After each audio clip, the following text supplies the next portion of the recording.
সবাই বসো। আমি আজকে তোমাদের কি পড়াবো তোমরা জানো? আচ্ছা, আমি আজকে তোমাদের বাংলার একটা সুন্দর কবিতা পড়াবো, ঠিক আছে? কবিতাটি কার লেখা? ভবানী প্রসাদ মজুমদারের লেখা, দারোগা বাবু এবং হাবু। হ্যাঁ, কবিতাটি কার লেখা? কবিতাটির নাম হচ্ছে দারোগা বাবু এবং হাবু। কবির নাম হলো ভবানী প্রসাদ মজুমদার। কেমন? ভবানী প্রসাদ মজুমদার। তোমরা সবাই বুঝতে পেরেছো? আচ্ছা, উনি কত সালে জন্মেছেন? 1953 সালে ভবানী প্রসাদ মজুমদার জন্মগ্রহণ করেছেন, ঠিক আছে?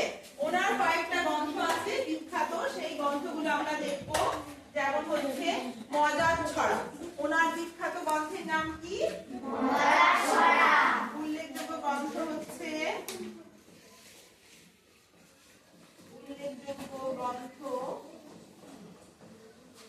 তোমরা সবাই স্পষ্ট বুঝতে পারছো তো? হ্যাঁ। না বুঝতে পারলে বলবে, আমি আরো বড় করে লিখবো, ঠিক আছে? মজার ছড়া আর এটা হলো একটা, ঠিক আছে? আর এটা হচ্ছে কি? নাম তার সুকুমার। নাম তার সুকুমার, ঠিক আছে? তিনি অনেকগুলো পুরস্কার পেয়েছিলেন। সত্যজিৎ রায় পুরস্কার পেয়েছিলেন। আচ্ছা, এবার এই কবিতাটা খুব মডার্ন একটা কবিতা, দারোগা বাবু এবং হাবু। এই কবিতাটায় দুটো চরিত্র আছে, একজন হচ্ছে দারোগা বাবু আর একজন হচ্ছে হাবু। দারোগা বাবু মানে তোমরা জানো, পুলিশ, তাই তো? পুলিশ তো, ঠিক আছে। দারোগা বাবু এবং হাবু দুটো চরিত্র এই কবিতাটা। তো গল্পটা এইরকম, দারোগা বাবু গেছে, মানে দারোগা বাবু আছে, দারোগা বাবুর কাছে হাবু নালিশ জানাতে গেছে। নালিশ জানাতে গেছে মানে কি? অভিযোগ জানাতে গেছে। এবার কেন অভিযোগ জানাতে গেছে সেটা আমরা আস্তে আস্তে পড়ব, ঠিক আছে? এই কবিতাটা পড়লে আমরা জানতে পারবো যে হাবু নামের লোকটি বা ছেলেটি কেন দারোগা বাবুর কাছে অভিযোগ জানাতে গেছে। আমরা অভিযোগ কেন? নালিশ মানে তো অভিযোগ। আমরা কেন অভিযোগ জানাই? যখন আমাদের কিছু অসুবিধা হয় তখন তো আমরা যাই পুলিশের কাছে, তাই না? ঠিক আছে, এবার তোমরা কবিতাটা দেখো। থানায় গিয়ে সেদিন ভোরে বললে কেঁদেই হাবু,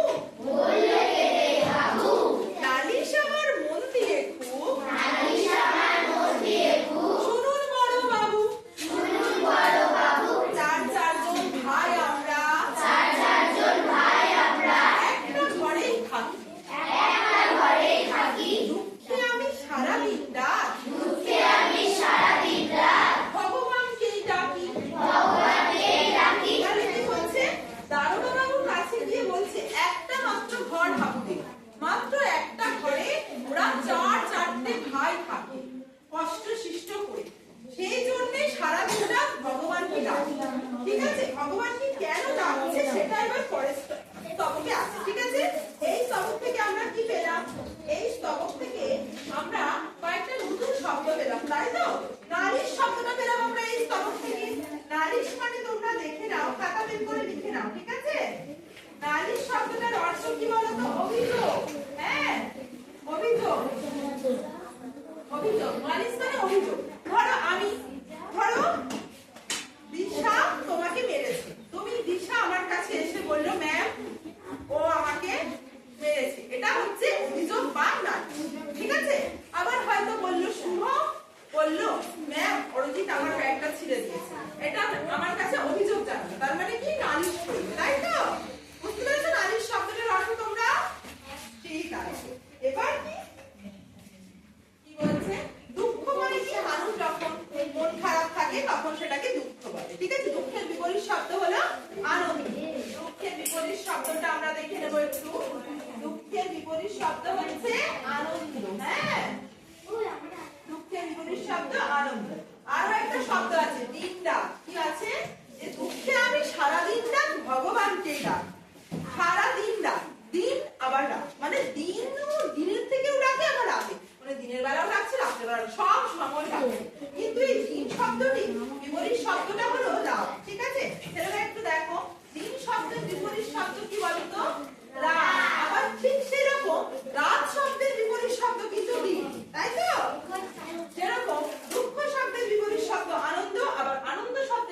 শব্দ হচ্ছে দুঃখ। কেমন বোঝা গেছে? না বোঝা গেলে আমাকে আবার বলবে, আমি রিপিট করব। ঠিক আছে? এবার পরের স্তবকটায় আমরা একটু চলে যাই। বড়দা ঘরে 7টা বেড়াল, পোষের ছোট বড়, মেজদা পোষের 8টা কুকুর, যতই বারণ করো। বড়দা ওর 4টে ভাই ছিল, হাবুকে বাদ দিয়ে 3জন ভাই। হাবু হলো একটা ভাই আর বাকি 3টে ভাই। তার মধ্যে বড়দা মানে কি বড়, যে হচ্ছে 7 ভাইয়ের মধ্যে বড়। সে কি পুষছে ওই একটি মাত্র ঘর, 7খানা বেড়াল পুষেছে। তুই ভাবতে পারছিস 7টা বেড়াল যদি একটা ঘরে থাকে কি অবস্থা হবে? মনীষ বুঝতে পারছো 7টা বেড়াল যদি একটা ঘরে থাকে কি অবস্থা হবে? কিরকম বিশ্রী কাণ্ড হবে বলতো? আর ঠিক সেরকম মেজদা পোষের 8টা কুকুর। মেজদা আবার ওদের কি পুষছে 8খানা কুকুর। একেই তো 7টা বেড়াল পুষেছে, আবার 8